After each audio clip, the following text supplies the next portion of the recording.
Hey, Vsauce, Michael here. The loudest clap ever recorded clocked in at 113 decibels. And the world record for fastest clapping was recently set at 802 claps per minute.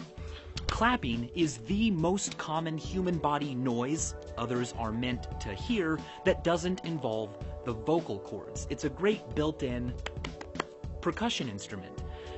But clapping has also become a collective social gesture that we use in groups to express admiration, approval, especially for things that happen on stage.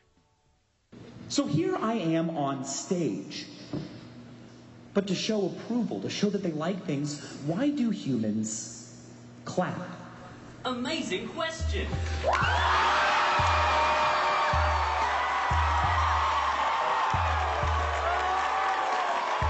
When applauding, a person creates claps at a rate of about 2.5 to 5 claps per second. Kinetic energy from the hands is converted into acoustic energy, mainly within the 2200 to 2800 hertz range. The frequencies clap-on, clap-off devices detect. But many other frequencies are created during a single clap, and different hand positions create different spectra of frequencies, most of which are not whole number multiples of each other, which is why a clap can't make a musical note, a discernible, definite pitch, the way a clarinet or piano or the human voice can. If vocalizations can be so finely controlled, why clap? I mean, it's such a crude, messy noise. Well, at a fundamental and physiological level, the impulse to clap may have originated as a reaction to an overflowing of enthusiasm, an immediate and primitive reaction to excitement. Stephen Connor colorfully puts it this way: if the distinctive sound of the human is the sound of language, then sound produced from other places than the mouth always has the taint of the gratuitous, the excessive, or the proscribed. Clapping is the benign superflux of the body, the diarrhea of sound.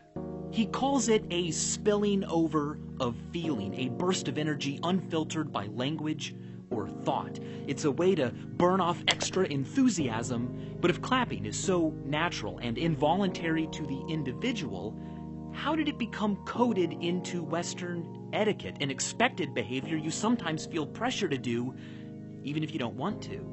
Desmond Morris called modern clapping patting a performer on the back from a distance, and other theories have called clapping high-fiving yourself for something someone else has done. But in its current form, there is another thing, besides yourself and the performance, that might be truly driving applause, a superorganism called the crowd.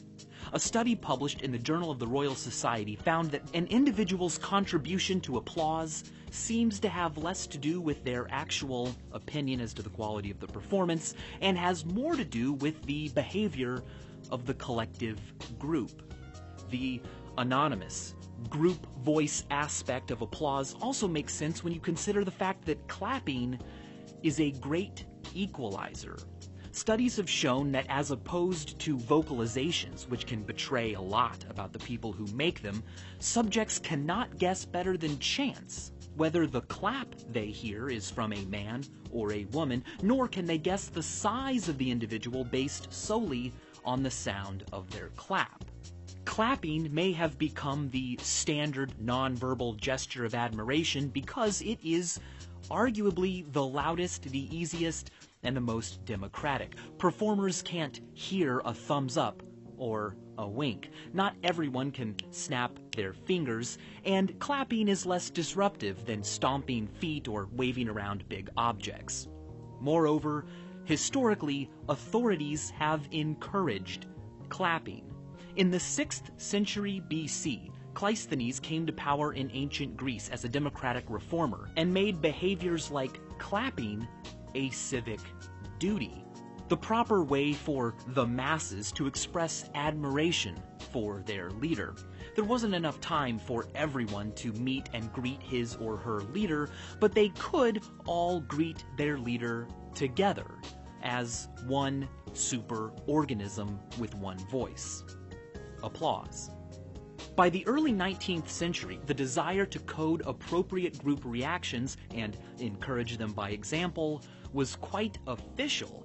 Agencies offered claques for hire, professional applauders who would memorize operas, attend them like normal opera goers, and clap, cry, or laugh at appropriate times so that the actual audience would know when to properly do what.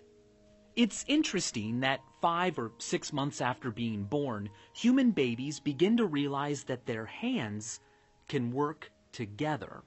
Clapping is a natural reaction to this realization, but parenting books have to advise parents to teach their children to connect clapping with group happiness and celebration, the connection itself not being inevitable. To this day, applause signs reinforce audience behavior simply because those with authority are requesting it. Not because it is a natural reaction, but because it can be, and historically has been, socially imposed. So, what's the future of applause? Well, last week I hung out with the guys from Grand Illusions, really fascinating channel, and they pointed out something strange.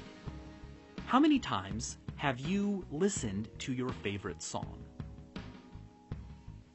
Probably quite a few, right? You've listened to songs you don't like plenty of times. But as recently as 150 years ago, people only heard their favorite symphony maybe 2 or 3 times in their entire life. If you wanted music, you had to go to a concert or pick up an instrument or sing. There was no other way. But now, because of recorded music, MP3 players and phones and tablets and personal computers and digital libraries allow us to be an audience of one. An audience all by ourselves, not just when professionals get together and draw a crowd. In the 1990s, Faith Popcorn gave this broader phenomenon a name: cocooning. The internet, home entertainment, cell phones, alarm systems, self-checkout, filters for our personal air and water are all paraphernalia of cocooning, a tendency toward more lonely, solitary experiences in the last 30 years.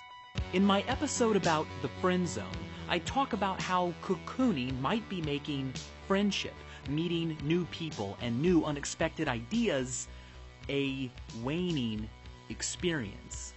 But applause is safe, right? I mean, applause isn't about meeting new people, it's about becoming them. Becoming a superorganism that speaks with one unindividuated roar. And concerts and live performances are still big parts of our lives. But what's fascinating is that more entertainment is more available than ever before. And despite being TV shows, movies, games, and music, this new entertainment is increasingly consumed like books, in solitude, alone. You don't need to applaud alone in a cocoon, but to be sure, alone on the internet we don't applaud, but we do like and share and favorite and retweet. Those actions might be a sort of ersatz applause.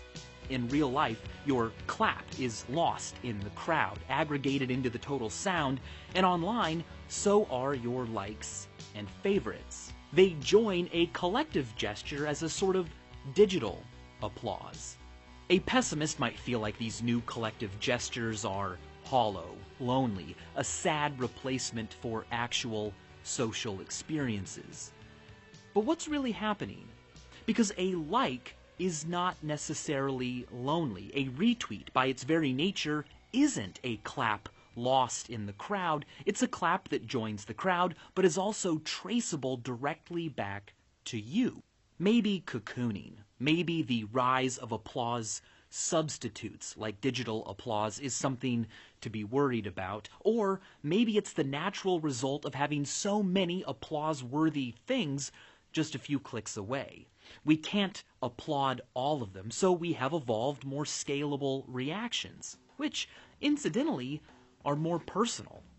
Instead of being pathetic clicks from an increasingly isolated, cocooned population, digital applause might be like something else that comes from cocoons and having more of them. Something beautiful. Butterflies. And as always, thanks for watching.